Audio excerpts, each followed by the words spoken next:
Et yo tout le monde, c'est Galstate et on se retrouve pour le premier combat ligne sur 3DS, donc sur Pokémon X. Puisque j'ai reçu ma 3DS Capture Board, j'ai décidé de faire un petit test et de vous présenter un combat que j'ai fait. Donc avec des copains, on va dire ça. On va dire ça, oui, c'est des copains. Hein. Donc avec Erza versus Erza, donc qui est mon partenaire, dans ce combat multi. Contre Eziokion, donc c'est un petit stratège, c'est un ami à moi, donc dédicace-toi si tu vois cette vidéo. Et Coco, un de mes abonnés que j'ai en ami sur 3DS. Et qui a accepté de faire le combat, donc merci à toi. Donc vous pouvez voir qu'on va faire un combat multi en règle normale, mon équipe étant composée de Porygon Z, Drascore et Lagron. Et puis je vous propose tout de suite de commencer le combat, c'est parti. Avec la petite musique épique de la Ligue Pokémon en fond, celle que j'adore. Hein. Piste 8 pour ceux qui cherchent en combat multi.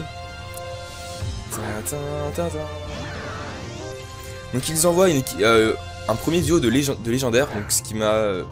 sur le coup je connaissais pas leur team, donc ça m'a un petit peu étonné. Et je me suis dit on est un petit peu mal barré. Donc Latias en chromatique. Donc là 3 Pokémon chromatiques, le mien, celui d'Erza et celui des Eziokion. Donc il fait méga évoluer, donc chose qui était normale. Latias nous a anticipé et a fait mur lumière puisqu'il savait que nos deux Pokémon étaient attaque spéciale. Donc moi je fais quand même un triple attaque sur son Motisma. Je me suis dit ça va faire assez mal et là Mégaphone, je savais que ça allait mettre KO le Latias et Motisma j'étais assez déçu qu'il soit pas mis KO. Donc le Latias je savais qu'il était déjà mort. Donc ensuite il fait Change Éclair, donc sur Porygon Z qui est un Pokémon offensif et avec de la vitesse. Et en fait il me fait pas si mal que ça, donc j'étais assez content. Ensuite il envoie Florge. Donc Florge qui est vraiment un Pokémon extrêmement défensif, enfin il a une très bonne défense spéciale. Et c'est ce qui... donc il nous a très bien anticipé. Il envoie ensuite donc bien sûr son Cisaillux qui peut mettre KO facilement le Gardevoir. Donc ensuite il switch logiquement sur un petit Pokémon, sur un petit Fulguris. Donc il fait méga évoluer logiquement. Ce qui est normal, hein. Il va faire un petit, je crois, piste au point. Non, il a pas fait ça. Bref, je fais triple attaque. Et là, grosse chance, je le gèle. Et c'est pas un petit. Et là, ça va pas être le petit gel qui dure qu'un tour. Parce que là, il va pas réussir à lancer son attaque finalement. Et ça, c'est plutôt bien. Donc ensuite, le toxique. Donc ça va vraiment. Florge, il va vraiment être handicapant en fait pour le combat.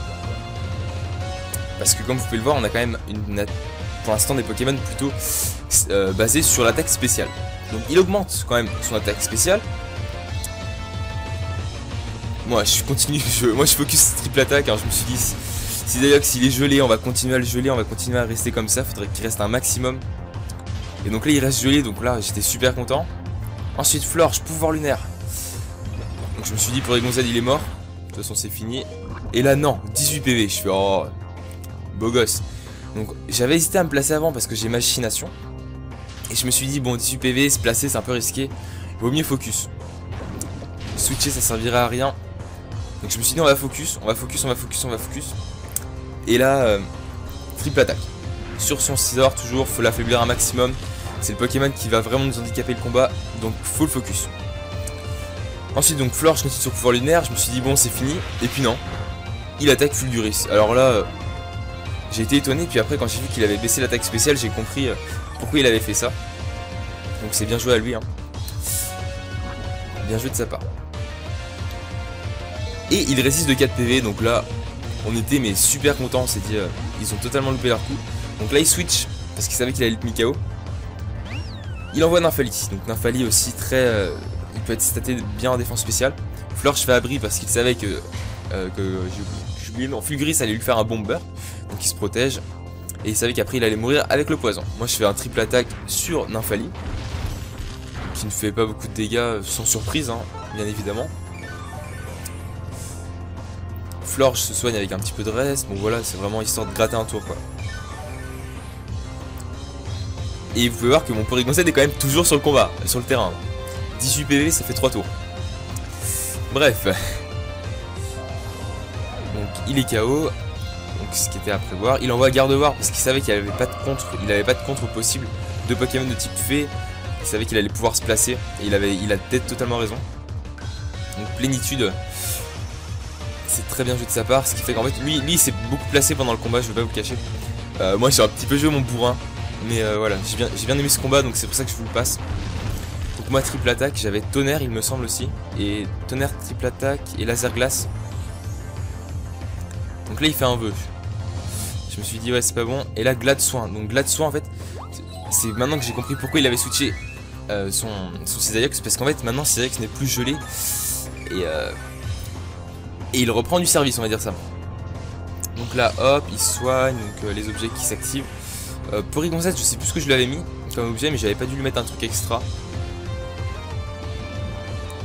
Donc là plénitude encore. Il a vraiment essayé de se placer jusqu'au bout, et je pense que c'est ce qui l'a handicapé. Parce que bah en fait, pour l'instant si vous regardez, c'est un petit peu moi qui a fait un... c'est moi qui focus en fait, moi voilà, je focus, et là gros coup de chance, coup critique, Nymphalie KO. Alors là j'étais super content. Donc là toxique, donc il a su qu'il allait se placer en fait, donc il s'est dit on va pas le laisser faire, on va le toxique pour l'empoisonner, et puis bah l'empêcher de trop se placer quoi, pour l'obliger à attaquer. Devoir souffrir du poison, ce qui est normal. Ensuite il envoie Scizor, donc logique hein. Et là mais on s'y attend, enfin voilà on s'y attendait, mais switcher ça aurait servi à rien. Il fait piste au point. Donc piste au point sur Gardevoir, fatal, one shot.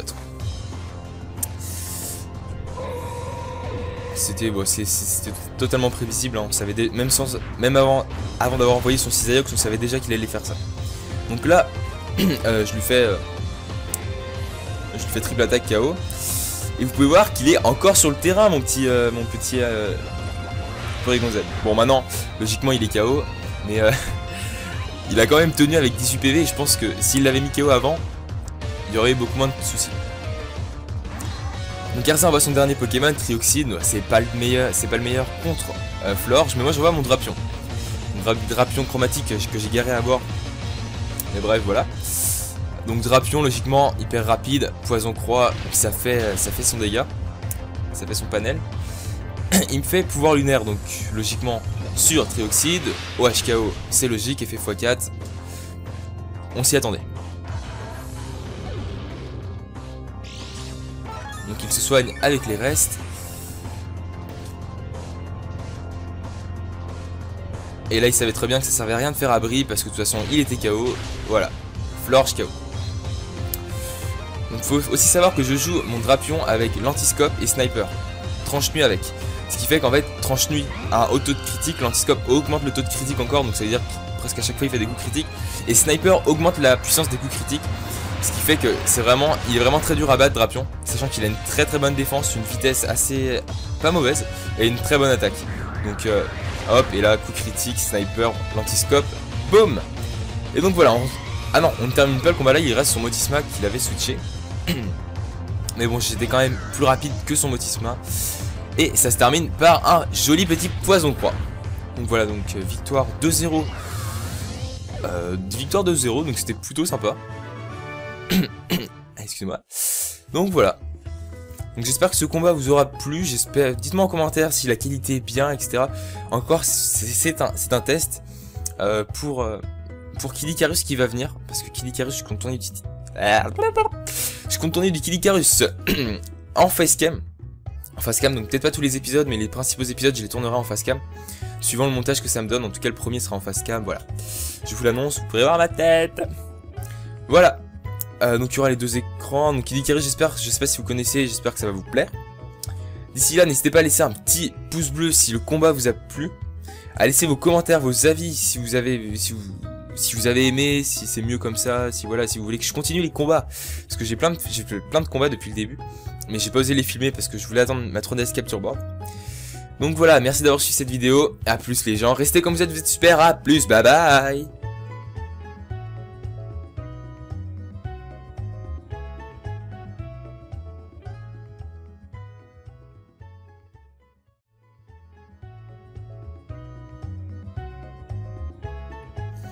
Et yo tout le monde, c'est Galstate et on se retrouve pour le premier combat ligne sur 3DS, donc sur Pokémon X. Puisque j'ai reçu ma 3DS Capture Board, j'ai décidé de faire un petit test et de vous présenter un combat que j'ai fait. Donc avec des copains, on va dire ça. On va dire ça, oui, c'est des copains. Hein. Donc avec Erza versus Erza, donc qui est mon partenaire. dans ce combat multi. Contre Eziokion, donc c'est un petit stratège, c'est un ami à moi, donc dédicace-toi si tu vois cette vidéo. Et Coco, un de mes abonnés que j'ai en ami sur 3DS. Et qui a accepté de faire le combat, donc merci à toi. Donc vous pouvez voir qu'on va faire un combat multi en règle normale. Mon équipe étant composée de Porygon Z, Drascore et Lagron. Et puis je vous propose tout de suite de commencer le combat. C'est parti. Avec la petite musique épique de la Ligue Pokémon en fond, celle que j'adore. Hein. Piste 8 pour ceux qui cherchent en combat multi. Donc ils envoient un premier duo de légendaires, donc ce qui m'a... sur le coup je connaissais pas leur team, donc ça m'a un petit peu étonné. Et je me suis dit on est un petit peu mal barré. Donc Latias en chromatique. Donc là 3 Pokémon chromatiques, le mien, celui d'Erza et celui des Eziokion. Donc il fait méga évoluer, donc chose qui était normale. Latias nous a anticipé et a fait mûre lumière puisqu'il savait que nos 2 Pokémon étaient attaque spéciale. Donc moi je fais quand même un triple attaque sur son Motisma. Je me suis dit ça va faire assez mal et là Mégaphone, je savais que ça allait mettre KO le Latias et Motisma j'étais assez déçu qu'il soit pas mis KO. Donc le Latias je savais qu'il était déjà mort. Donc ensuite il fait change éclair. Donc sur Porygon Z qui est un Pokémon offensif et avec de la vitesse. Et en fait il me fait pas si mal que ça donc j'étais assez content. Ensuite il envoie Florge. Donc Florge qui est vraiment un Pokémon extrêmement défensif, enfin il a une très bonne défense spéciale. Et c'est ce qui... donc il nous a très bien anticipé. Il envoie ensuite donc bien sûr son Cisaillok, ce qui peut mettre KO facilement le Gardevoir. Donc ensuite il switch logiquement sur un petit Pokémon, sur un petit Fulguris. Donc il fait méga évoluer logiquement, ce qui est normal hein. Il va faire un petit, je crois, piste au point. Non il a pas fait ça. Bref, je fais triple attaque et là grosse chance, je le gèle. Et c'est pas un petit, et là ça va pas être le petit gel qui dure qu'un tour, parce que là il va pas réussir à lancer son attaque finalement. Et ça c'est plutôt bien. Donc ensuite le toxique, donc ça va vraiment... Florge il va vraiment être handicapant en fait pour le combat. Parce que comme vous pouvez le voir on a quand même pour l'instant des Pokémon plutôt basés sur l'attaque spéciale. Donc il augmente quand même son attaque spéciale. Moi je continue, moi je focus triple attaque, alors je me suis dit si d'ailleurs s'il est gelé on va continuer à le geler, on va continuer à rester comme ça, faudrait qu'il reste un maximum. Et donc là il reste gelé, donc là j'étais super content. Ensuite Florge, pouvoir lunaire. Donc je me suis dit Porygon Z il est mort, de toute façon c'est fini. Et là non, 18 PV, je fais oh beau gosse. Donc j'avais hésité à me placer avant parce que j'ai machination. Et je me suis dit bon 18 PV, se placer c'est un peu risqué, il vaut mieux focus. Switcher ça servirait à rien. Donc je me suis dit on va focus. Et là triple attaque. Sur son Scizor toujours, faut l'affaiblir un maximum. C'est le Pokémon qui va vraiment nous handicaper le combat, donc faut le focus. Ensuite donc Florge continue sur pouvoir lunaire, je me suis dit bon c'est fini, et puis non, il attaque Fulguris. Alors là, j'ai été étonné, puis après quand j'ai vu qu'il avait baissé l'attaque spéciale, j'ai compris pourquoi il avait fait ça. Donc c'est bien joué à lui, hein. Bien joué de sa part. Et il résiste de 4 PV, donc là, on était mais super contents, on s'est dit, ils ont totalement loupé leur coup. Donc là il switch, parce qu'il savait qu'il allait être mis KO. Il envoie Nymphali, donc Nymphali aussi très... il peut être staté bien en défense spéciale. Florge fait abri parce qu'il savait que j'ai oublié, non, Fulguris allait lui faire un bomber. Donc il se protège. Et il savait qu'après il allait mourir avec le poison. Moi je fais un triple attaque sur Nymphali, qui ne fait pas beaucoup de dégâts sans surprise, hein, bien évidemment. Florge se soigne avec un petit peu de reste. Bon voilà, c'est vraiment histoire de gratter un tour quoi. Et vous pouvez voir que mon Porygon Z est quand même toujours sur le combat, sur le terrain. 18 PV, ça fait 3 tours. Bref. Donc il est KO. Donc ce qui était à prévoir. Il envoie Gardevoir parce qu'il savait qu'il n'avait pas de contre possible de Pokémon de type fée. Il savait qu'il allait pouvoir se placer. Et il a peut-être totalement raison. Donc plénitude. C'est très bien joué de sa part. Ce qui fait qu'en fait lui il s'est beaucoup placé pendant le combat, je vais pas vous le cacher. Moi j'ai un petit peu joué mon bourrin. Mais voilà, j'ai bien aimé ce combat, donc c'est pour ça que je vous le passe. Donc moi triple attaque, j'avais tonnerre il me semble aussi. Et tonnerre, triple attaque et laser glace. Donc là il fait un vœu. Je Je me suis dit ouais c'est pas bon. Et là Glade Soin. Donc Glade Soin en fait, c'est maintenant que j'ai compris pourquoi il avait switché son Cisaillux. Parce qu'en fait maintenant Cisaillux n'est plus gelé. Et il reprend du service, on va dire ça. Donc là hop, il soigne donc, les objets qui s'activent. Porygon-Z, je sais plus ce que je lui avais mis comme objet, mais j'avais pas dû lui mettre un truc extra. Donc là plénitude encore. Il a vraiment essayé de se placer jusqu'au bout et je pense que c'est ce qui l'a handicapé. Parce que bah en fait, pour l'instant si vous regardez c'est un petit peu moi qui a fait un... c'est moi qui focus en fait, moi je... Voilà, je focus et là gros coup de chance, coup critique, Nymphalie KO. Alors là j'étais super content. Donc là toxique, donc il a su qu'il allait se placer en fait, donc il s'est dit on va pas le laisser faire, on va le toxique pour l'empoisonner et puis bah l'empêcher de trop se placer quoi, il va pour l'obliger à attaquer. Gardevoir souffre du poison, ce qui est normal. Ensuite il envoie Scizor, donc logique hein. Et là mais on s'y attend, enfin voilà on s'y attendait mais switcher ça aurait servi à rien. Il fait piste au point. Donc piste au point sur Gardevoir, fatal, one shot. C'était bon, c'était totalement prévisible, hein. On savait même avant d'avoir envoyé son Cisaillux, on savait déjà qu'il allait faire ça. Donc là, je lui fais triple attaque KO. Et vous pouvez voir qu'il est encore sur le terrain, mon petit Porygon-Z. Bon, maintenant, logiquement, il est KO, mais il a quand même tenu avec 18 PV. Et je pense que s'il l'avait mis KO avant, il y aurait eu beaucoup moins de soucis. Donc Erza envoie son dernier Pokémon, Trioxide, c'est pas le meilleur contre Florge, mais moi je vois mon Drapion. Mon Drapion chromatique que j'ai garé à bord. Mais bref voilà. Donc Drapion logiquement hyper rapide, poison croix, ça fait son dégât. Ça fait son panel. Il me fait pouvoir lunaire, donc logiquement sur Trioxide, OHKO c'est logique, effet x4. On s'y attendait. Donc il se soigne avec les restes. Et là il savait très bien que ça servait à rien de faire abri parce que de toute façon il était KO. Voilà, Florge KO. Donc il faut aussi savoir que je joue mon Drapion avec l'antiscope et sniper. Tranche nuit avec. Ce qui fait qu'en fait tranche nuit a un haut taux de critique, l'antiscope augmente le taux de critique encore, donc ça veut dire que presque à chaque fois il fait des coups critiques. Et sniper augmente la puissance des coups critiques.